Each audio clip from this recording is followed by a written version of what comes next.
If you were elected, and this is a two-part question, if you were elected, would you dedicate all of your time to Ward 1, or would you have additional outside employment and work?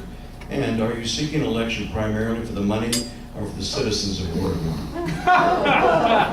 Can we go back over that? And there was other questions. No, I've got it. I'll start with the second part of this question. I have dedicated my career to service, and that is starting in front of a high school classroom, helping low-income high school students get into college, serving 2 full terms with AmeriCorps, spending over a decade in the nonprofit sector, working with youth and foster care, working at a United Way, as I mentioned, running a network of soup kitchens, food pantries, and homeless shelters. And it's that dedication to service that has inspired me to run for Riverside City Council. It's not for the money, it's for the love of the place that I have chosen to invest in and make my home. The first question was about dedicating all of my time to Ward 1. I am very proud of the fact that right now I work for a Global Women's Fund, and I love the work that I do there, and actually the work funding grassroots women's rights organizations around the world also inspires the way I think about what's happening at the local level here in Riverside.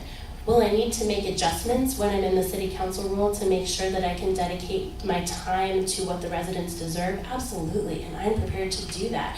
But I also think we benefit when our council members are thinking about places beyond Riverside and trying to apply models that they're seeing other places and a particular expertise they have. Thank you. Mr. Falcone, same question. I would like to start with, I'm confident to say that I don't believe anyone past or present is running for city council for the money, because many of you know that in Riverside at least, I can't speak for other cities, but in Riverside at least, the council people are not doing it for the money. I think what's also important to acknowledge is that we have in Riverside somewhat pigeonholed who can both run and win and serve as a city council person. We have made it a way where many all or nothing type mentalities, and that mentality is that if you cannot run and win and serve as a city council person under these specific parameters, then you are therefore not eligible. Of course, anyone can run, but in our minds, we're thinking of the various parameters. And I think that is really a disservice to our community. We have made it where you must be a retired pension receiving individual to run for city council in Riverside. And the reason I say it is a disservice to the larger community is because what happens is you get 7 individuals that come from very similar backgrounds. And we have had in the past council members that have both worked as well as, as a council person, as well as been active in other realms. And I think that is possible, and that does not mean at all that the residents' needs go by the wayside. It comes back to ensuring that you're electing an individual who you are confident is able to whether it be multitask or do multiple things. So I think it is important to have a larger discussion of what and who we're allowing to serve on our city council. Thank you. Mr. Gardner, I'm sure you understand the question. I do. Let me start with the financial side. With the hours that I put in on this job, I do not make minimum wage. You do not do this for the money, and nor should you. It shouldn't pay enough that a person wants the job because of how much it pays. A person should want this job because of how they can serve.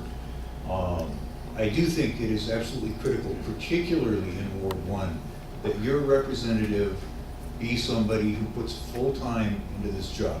And I don't mean 40 hours by full time. I never put in less than 50 hours a week.